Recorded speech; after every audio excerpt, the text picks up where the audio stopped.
आज आपण आहोत छत्रपती संभाजीनगर जिल्ह्यातील गंगापूर तालुक्यातील लासूर स्टेशन येथे। गंगापूर तालुक्यातील कृषी विभागामध्ये कृषी उपअधिकारी असलेल्या रामेश्वर दैगर हे शासकीय सेवेत असतानाही ठिबक व्यवसाय करत असल्याचा आरोप छत्रपती संभाजीनगर ड्रीप डीलर असोसिएशननी केला आहे। त्यांनी तसे लेखी पत्र थेट आमदार प्रशांत बंब व कृषी आयुक्त यांना दिलेले आहे। त्याचप्रमाणे गंगापूर खुलताबादचे आमदार प्रशांत बंब यांनी सदर प्रकरणी कृषी आयुक्त यांना पत्र देऊन या प्रकरणाची चौकशी करण्याची मागणी केली आहे। त्यानंतर ज्या दुकानाचा आरोप दहीदार यांच्यावर करण्यात आला आहे ते हेच दुकान आहे समृद्धी ॲग्रो लासूर स्टेशन येथे।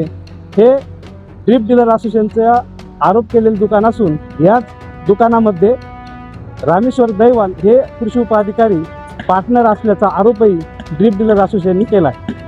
आता ही तक्रार झाल्यानंतर कृषी आयुक्त यांनी या ठिकाणी जिल्हा कृषी अधिकारी यांच्या अध्यक्षतेखाली 5 जणांची चौकशी समिती नेमलेली आहे आणि यानंतर चौकशी अंती नेमकं ठिबक व्यवसायामध्ये असणाऱ्या कृषी अधिकारी यांनी काय भ्रष्टाचार केला किंवा कुठल्या प्रकारची मदत सदर दुकानदारांना केली आहे याबाबत चौकशी अंती स्पष्ट होईल। तोपर्यंत या चौकशी समितीचा काय अहवाल येईल हे आपणास पाहण्यास आवश्यक ठरेल।